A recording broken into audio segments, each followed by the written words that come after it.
I lived in a bizarre little house as a child. It was incredibly tall and thin, like an attached house, except freestanding.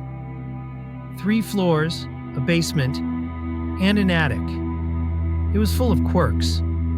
2 fully functional fireplaces, a shower stall right in the center of the basement, a backyard so small you couldn't take 5 paces without hitting the fence, and an old-timey rope-pulled dumbwaiter.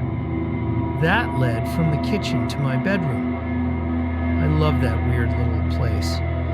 But unfortunately, it was incredibly old, and half of its charm was the fact that it seemed to have been designed by an inarticulate conclave of lunatics. Eventually, the repair costs became too much. My parents decided it was time to move. Preparing for the move was a chore. I packed most of my stuff myself. I'd taken to throwing things down the dumbwaiter and stuffing all my clothes so tightly in the closet, they became a solid brick of fabric. While clearing that closet out, I came across something I hadn't noticed before, an attic entrance in the ceiling. Being an adventurous kid, I opened it up, stood on the closed brick, and began my first and last exploration of the topmost part of our strange little house. The first thing I noticed was that it wasn't as dark as it should have been. The attic was strung with old red Christmas lights, still glowing faintly. A dozen little cracks and holes in the floor let me peek down into all the bedrooms below. The second thing I noticed, it was set up for habitation. The insulation was plasticed off. There was an old gurney piled with sleeping bags and sheets, and a rusted mint green refrigerator, which still worked when I tested it. The third thing with Kaif was the bones. There were a lot of bones. I was a kid.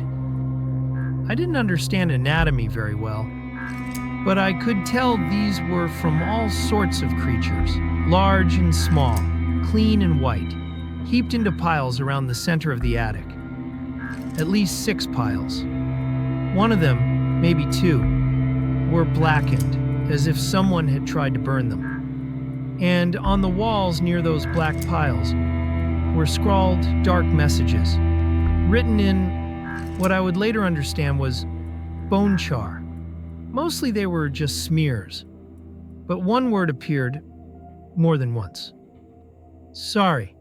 That room had been sitting right over my head for 8 years while I slept.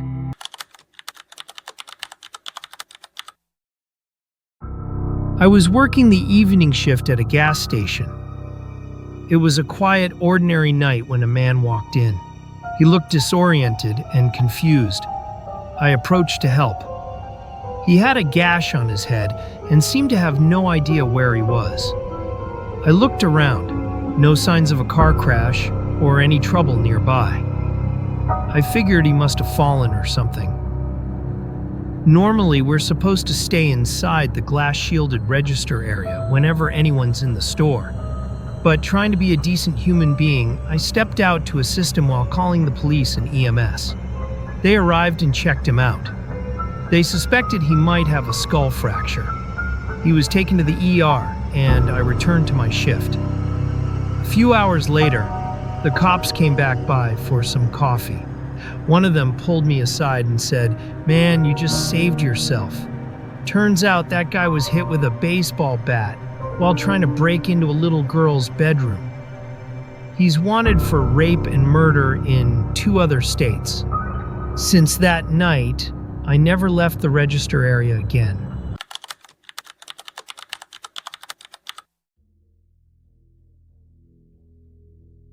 In my town, back in the early 90s, there was a notorious killer that had all of British Columbia, Canada, on edge.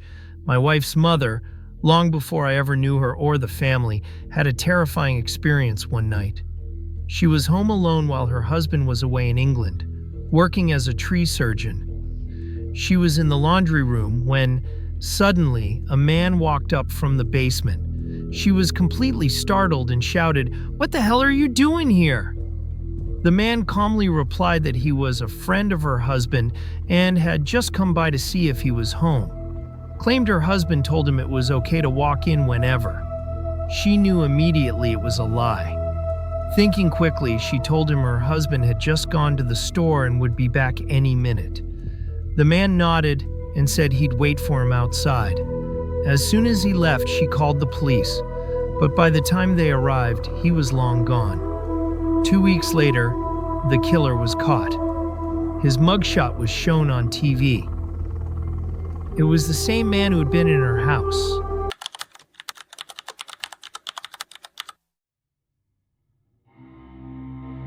My dad and some friends once got drunk and decided to go for a drive down some back roads. They were teenagers, pushing the truck as fast as it could possibly go. My dad, being slightly less drunk than the others, eventually demanded to be let out. They pulled over, and he, along with one girl, got out. The other three sped off in the opposite direction. My dad and the girl started walking toward town. Less than a mile up the road from where they got out, there was a notoriously sharp turn. The truck never made it. Going close to triple digits in miles per hour, they missed the turn and slammed into a tree. 2 of them died on impact. The third survived only because the crash happened in front of a house where 2 doctors lived. But he was paralyzed, lost a leg and part of his arm, and spent 8 months in the hospital before passing away. This was back in the 60s, and medical care wasn't what it is today. When I got my driver's permit, my dad took me to that very corner. He wanted me to understand what reckless driving could lead to. I remember standing there, chills running down my spine, thinking about how close he was to being in that truck.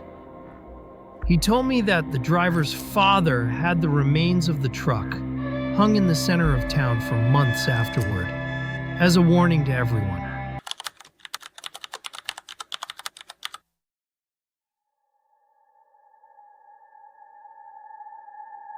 This is one of those hometown stories that haunts you for life. It happened just around the corner from where I grew up, barely a 2-minute drive from my childhood home. Melissa Kane murdered 6 children and 1 adult in a horrifying act of despair. She intentionally drove the wrong way on a divided highway, planning to end her life and taking others with her. Melissa had a history of depression. She'd recently ended a tumultuous relationship with her ex-husband's brother. Rumors swirled about her involvement in drug trafficking, and she was reportedly terrified of an impending arrest. On the day of the tragedy, Melissa picked up her sister's son, who was celebrating his 10th birthday. She also brought along her own 3 children. The family believed she was taking them to pick up a birthday gift, but Melissa never planned on returning. Within an hour, 911 calls began flooding in, reports of a car speeding down the wrong side of the highway. Witnesses said the vehicle was moving at a terrifying speed, weaving between cars, headlights blinding in the rear view. 90 seconds later, it was over. Melissa's car slammed head-on into another vehicle. A father driving with his 2 children and a neighborhood friend along for the ride. The collision was devastating. Both vehicles were obliterated. In the aftermath, only 2 people survived, Melissa Kane herself and the neighborhood child from the other car. The highway was littered with debris and the unthinkable. Melissa was later sentenced to 2 and 15 years in prison. This wasn't just another news story. For us, it was real.